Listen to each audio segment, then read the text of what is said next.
अनाथ बच्चों की जन्माष्टमी। एक गांव में रोहन और मीना नाम के दो बच्चे रहते थे।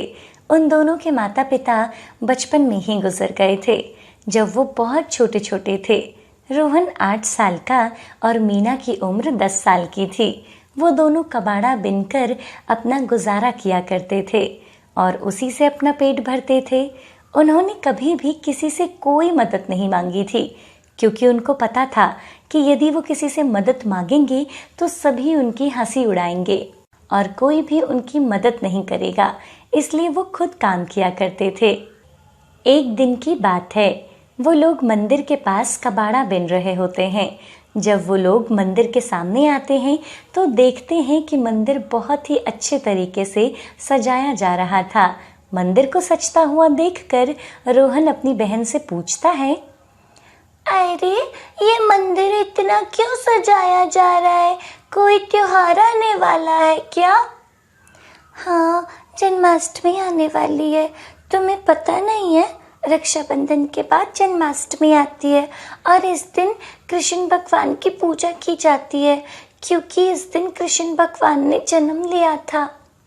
अच्छा, आपको ये सब कैसे पता है? क्योंकि आप तो हमारे साथ ही रहती हो। क्योंकि मैंने लोगों के मुंह से सुना है, इसलिए मुझे पता है। वैसे भी मुझे ये बात कैसे पता होती? तभी वहां पर 2 बच्चे आते हैं जिनका नाम चिंटू और सोनू होता है। वो दोनों उनकी ही उम्र के होते हैं। अरे तुम दोनों मंदिर के सामने क्या कर रहे हो? चलो भागो यहाँ से, कबाड़ी कहीं के। अरे तुम हमसे कबाड़ी क्यों कह रहे हो? हम तो बस मंदिर को देख रहे थे, क्योंकि मंदिर बहुत ही सुंदर सजाया जा रहा है। हाँ, तो वो मंदिर है, सुंदर ही सजाया जाएगा, क्योंकि जन्माष्टमी आने वाली है और हम लोग भी मंदिर को सजाने में मदद करने वाले हैं। अब तुम लोग यहाँ से जाओ, तुम लोगों में से बहुत बदबू आ रही है। ये सुनकर वो दोनों बहुत उदास हो जाते हैं और वो दोनों वहां से चले जाते हैं। वहां से जाने के बाद वो दोनों अपने टूटे फूटे घर में आ जाते हैं। हम लोग इतने गरीब क्यों हैं? यदि हम लोग भी अमीर होते तो हम लोग भी जन्माष्टमी मनाते और हम लोग बहुत खुश होते। हाँ, तुम बिल्कुल ठीक कह रहे हो। शायद भगवान ने हमारे नसीब में यही लिखा था। अच्छा, चलो मैं बाहर जाकर कुछ खाने के लिए लाती हूँ। वैसे भी आज बहुत कम पैसे मिले हैं। कोई बात नहीं, मैं भी आपके साथ चलता हूँ। इसके बाद वो दोनों अपना खाना लेने के लिए बाहर चले जाते हैं और घर आकर खाना खाते हैं। जब वो दोनों खाना खा लेते हैं, क्यों ना हम लोग भी इस बार अपने घर में जन्माष्टमी का त्योहार मनाएं और कृष्ण भगवान की झांकी को सजाएं। हाँ, कह तो तुम ठीक रहे हो, पर इसके लिए हमारे पास पैसे भी तो चाहिए होंगे और हमारे पास तो पैसे ही नहीं है। हाँ, आप ठीक कह रही हो, पर क्यों ना हम लोग ऐसा करें कि हम लोग कबाड़ा से पैसे इकट्ठा करें और उन पैसों से फिर झांकी सजाएं। रोहन की बात मीना को सही लगती है और वो दोनों अगले दिन से पैसे जमा करने लगते हैं। वैसे भी जन्माष्टमी में 3 दिन बचे थे और धीरे धीरे जन्माष्टमी का दिन आ जाता है। वो लोग बहुत खुश होते हैं और बाजार जाकर जन्माष्टमी का सामान ले आते हैं।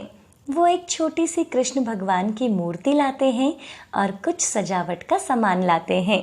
इसके बाद वो लोग अपने घर को बहुत अच्छे से सजाते हैं और बहुत ज़्यादा खुश होते हैं। धीरे धीरे शाम होने लगती है और वो दोनों रात के 12 बजे का इंतज़ार करने लगते हैं, पर वो लोग इतना नहीं जाग पाते और वो लोग सो जाते हैं। जब रात के 12 बजते हैं तभी अचानक उनके घर में बहुत सारी रोशनी होती है, जिसे देखकर रोहन और मीना जग जाते हैं। तभी उनके सामने श्री कृष्ण भगवान प्रकट होते हैं, जिनको देखकर वो दोनों बहुत ज़्यादा खुश हो जाते हैं। अरे आप तो फोटो जैसे दिख रहे हो, मतलब आप भगवान श्री कृष्ण हो? हाँ, मैं ही श्री कृष्ण हूँ और मैं तुम दोनों से काफ़ी प्रसन्न हूँ, इसलिए मैं तुम्हें कुछ देने के लिए आया हूँ।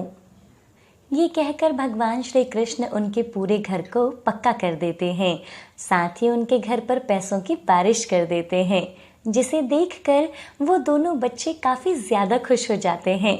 और मीना भगवान श्री कृष्ण से बोलती है, हमें तो पता ही नहीं था कि आप हमें दर्शन देंगे। हमारी तो जन्माष्टमी बहुत ही यादगार रही। हम हमेशा आपको पूछते रहेंगे। इसके बाद श्री कृष्ण वहाँ से चले जाते हैं और वो दोनों बच्चे बहुत ज़्यादा अमीर हो जाते हैं। अब हर साल वो जन्माष्टमी बड़ी धूमधाम से मनाया करते थे। माला ले लो, सुंदर फूलों की माला ले लो। फूल ले लो, ताजे फूल ले लो। भगवान को अर्पित करने के लिए ताजे ताजे फूल ले लो। दोनों बच्चों की प्यारी आवाज सुनकर लोग उनसे फूल और मालाएं खरीद रहे थे और सुधा फूलों की माला बनाया करती थी। इस तरह ये तीनों मिलकर अपना काम कर रहे थे। गोलू और पिंकी दोनों भाई बहन थे। उनके पास इस दुनिया में कोई नहीं था। वो दोनों अनाथ थे। उनके माता पिता बाढ़ में बह गए थे। माता पिता के खोने के बाद गोलू और पिंकी को ये सुधा नाम की औरत मिलती है और वो उन दोनों बच्चों को अपने साथ रख लेती है। सुधा सुबह और शाम के समय मंदिर में फूल और मालाओं की ठेली लगाती थी और उन्हें बेचा करती थी। अब ये दोनों बच्चे गोलू और पिंकी भी इस काम में सुधा की मदद करते थे। दोनों बच्चे सुधा के साथ बहुत खुश थे और वो उसे माँ कहते थे। एक दिन, बच्चों, कुछ दिनों में जन्माष्टमी आने वाली है। उस दिन मंदिर में बहुत से श्रद्धालु आते हैं। उस दिन हमें और ज्यादा फूलों की जरूरत होगी। हमें उस दिन जंगल से ज्यादा फूल लेने हैं ताकि हमें उस दिन ज्यादा मुनाफा हो सके। माँ, ये जन्माष्टमी क्या होती है? इस दिन क्या हुआ था? बेटा, इस दिन देवकी माता ने कारावास मतलब जेल में श्री कृष्ण भगवान को जन्म दिया था। जेल में? पर वो क्यों? वो जेल में क्यों थे? श्री कृष्ण की माँ देवकी और पिता वासुदेव को कंस ने बंदी बनाकर जेल में डाल दिया था। माँ, ये कंस कौन था? उसने उनको कारावास में क्यों डाला? कंस देवकी का भाई था और कंस के लिए भविष्यवाणी हुई थी कि देवकी की 8वीं संतान के द्वारा कंस की मृत्यु होगी। इसलिए कंस ने देवकी और वासुदेव को कारावास में डाल दिया था और वो उनकी संतान को मारना चाहता था। माँ, ये कंस बुरा इंसान था क्या? हाँ बेटा, लेकिन जब श्री कृष्ण का जन्म होता है तो वासुदेव श्री कृष्ण को सबसे छिपाकर यमुना पार यशोदा माता के पास छोड़ देता है। सुधा की बात सुनते सुनते गोलू और पिंकी सो गए थे। फिर सुधा भी सो जाती है। अगले दिन, जल्दी उठो बच्चों, आज हमें बहुत सारे फूल लाने हैं और उनकी मालाएं बनानी है। तुम्हें याद है ना, जन्माष्टमी आ रही है। हाँ माँ, हमें याद है। सुधा अपनी ठेली लेती है और गोलू और पिंकी के साथ जंगल में फूल लेने जाती है। जंगल में पहुंचकर तीनों सुंदर सुंदर फूल तोड़ने लगते हैं। तभी सुधा की चिल्लाने की आवाज आती है। एक सांप सुधा के पाँव को काट लेता है। बचाओ, बचाओ, सांप, सांप, मुझे सांप ने काट लिया। सुधा की आवाज सुनकर पिंकी और गोलू दोनों भागकर सुधा के पास आते हैं और वो देखते हैं कि एक सांप वहाँ से जा रहा था। माँ जी, आप घबराओ नहीं, हम अभी आपको डॉक्टर के पास ले जाएंगे। आपको कुछ नहीं होगा। गोलू, तो जल्दी जा, किसी को बुला कर ला। हमें जल्दी इनको डॉक्टर के पास ले जाना होगा। हाँ दीदी, मैं अभी किसी को बुला कर लाता हूँ। गोलू भागता हुआ जा रहा था, लेकिन जंगल में दूर दूर तक कोई दिखाई नहीं दे रहा था। कोई है? बचाओ, बचाओ, मेरी माँ को सांप ने काट लिया है। कोई हमारी मदद करो।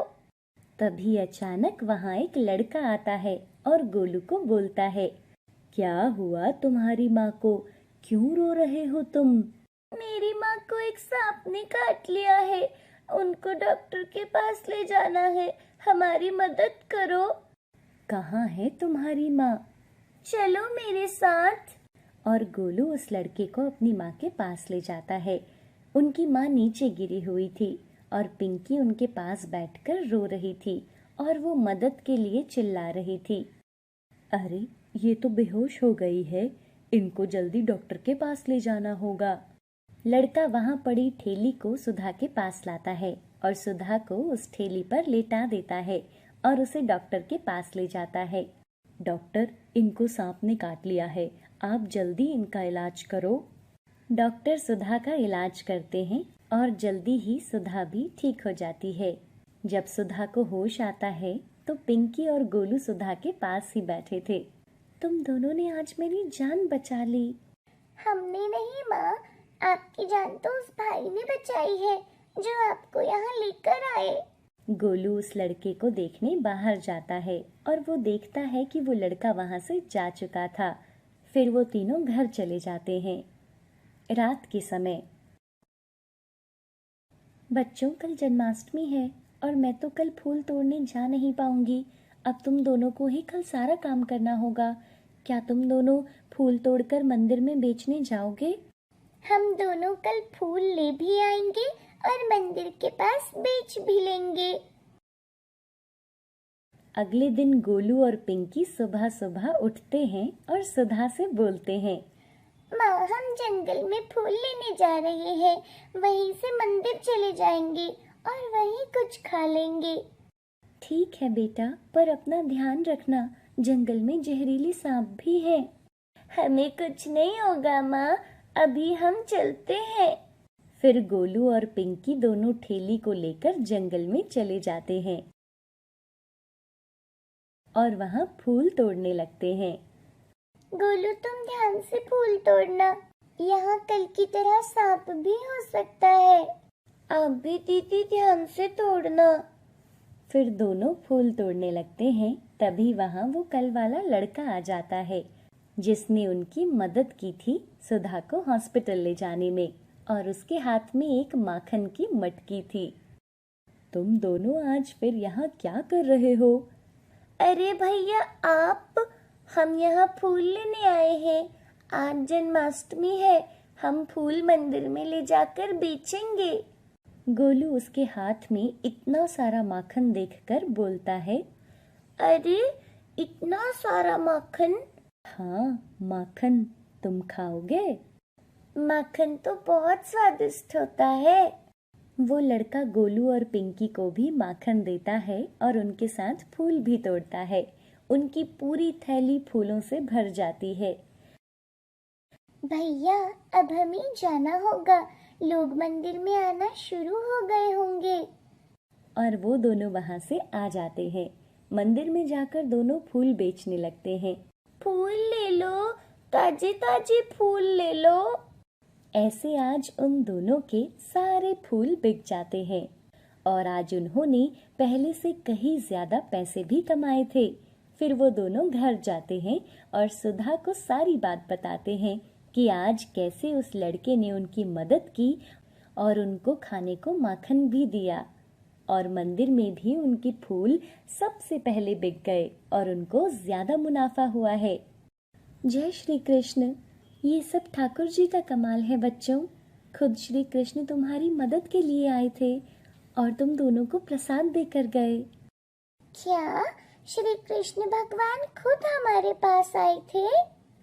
तो क्या वो भैया श्री कृष्ण भगवान थे? हाँ बेटा, वो खुद मुरली मनोहर तुम्हारे पास आए थे और तुम्हें माखन खिलाकर गए हैं।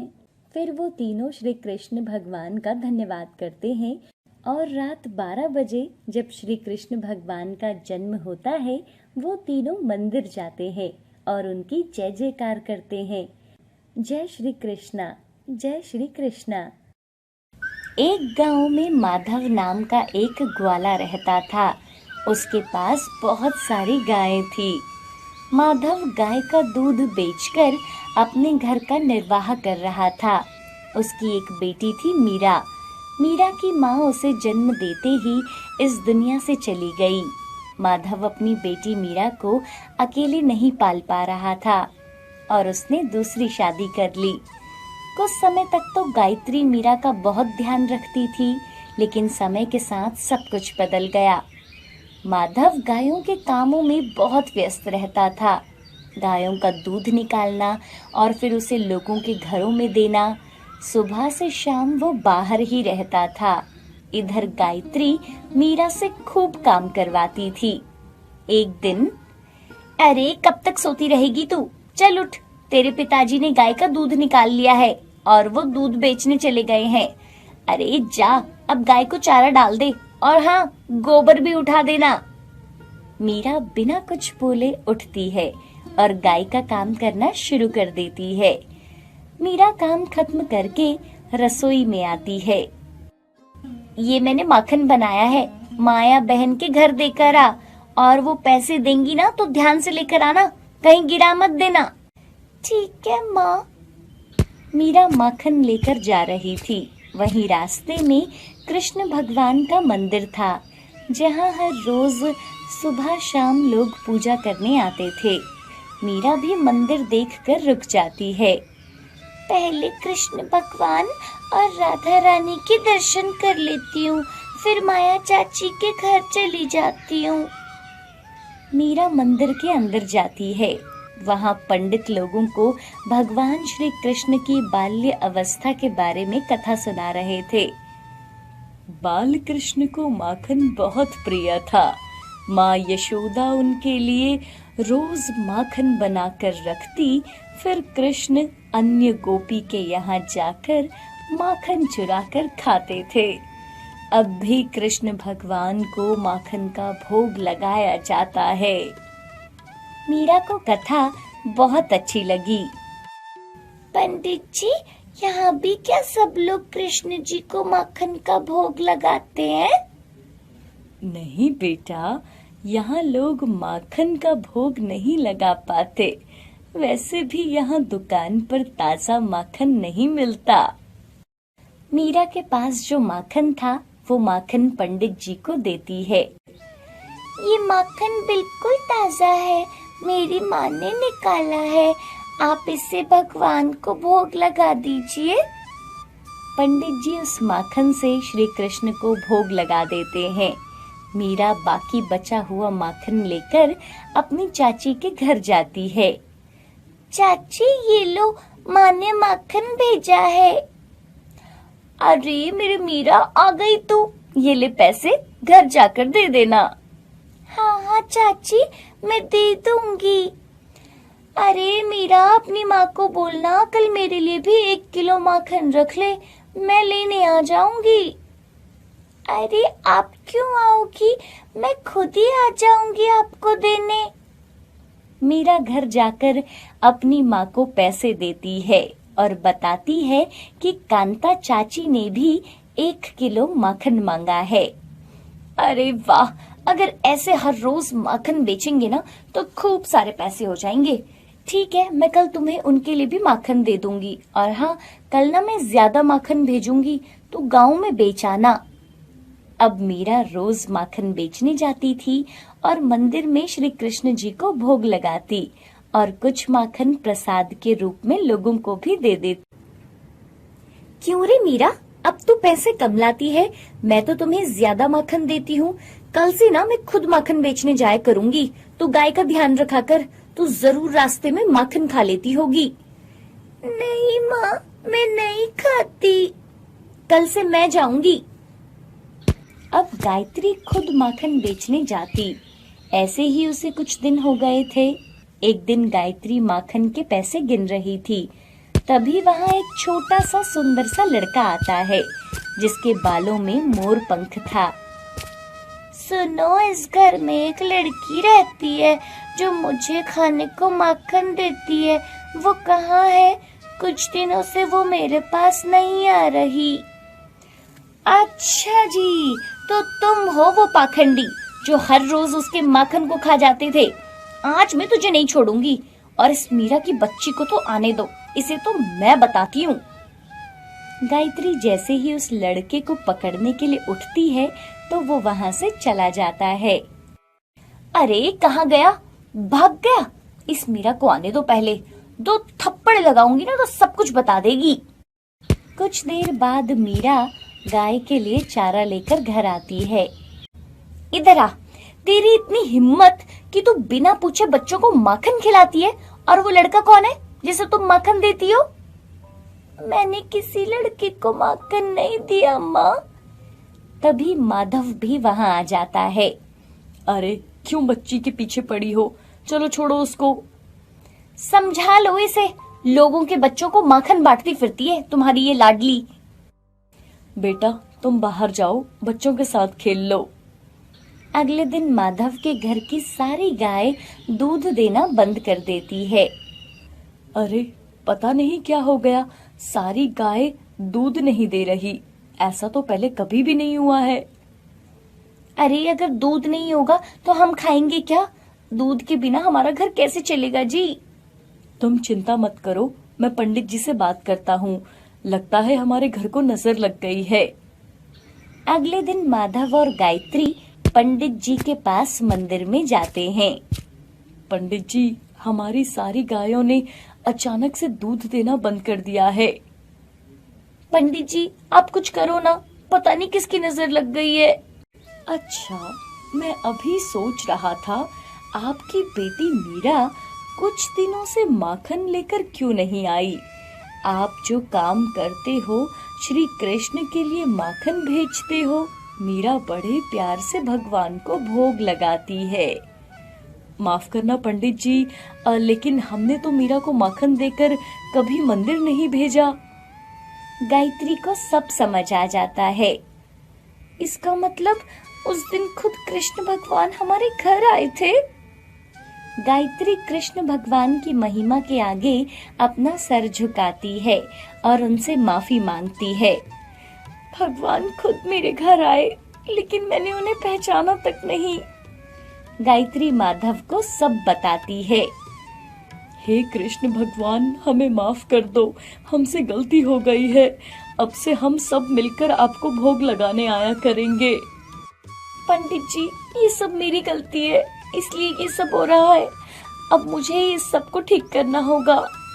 गायत्री घर जाकर मीरा से माफी मांगती है। बेटी मुझे माफ कर दे, तुमने मुझे पहले क्यों नहीं बताया कि तुम श्री कृष्ण भगवान जी को भोग लगाती थी, इसलिए माखन कम हो जाता था। माँ, मुझे लगा आप गुस्सा करोगी, इसलिए मैंने नहीं बताया। बताती भी तो कैसे, मैं हर समय तो तुझ पर चिल्लाती रहती थी। हे भगवान, मुझे माफ कर दे, मुझसे बहुत बड़ी गलती हो गई। अगले दिन माधव की सारी गाय फिर से दूध देने लगती हैं। अब तो वो अपनी बेटी मीरा और पत्नी गायत्री के साथ मंदिर जाता और कृष्ण भगवान को माखन का भोग लगाते और सब लोगों को भी वो माखन का प्रसाद देते थे।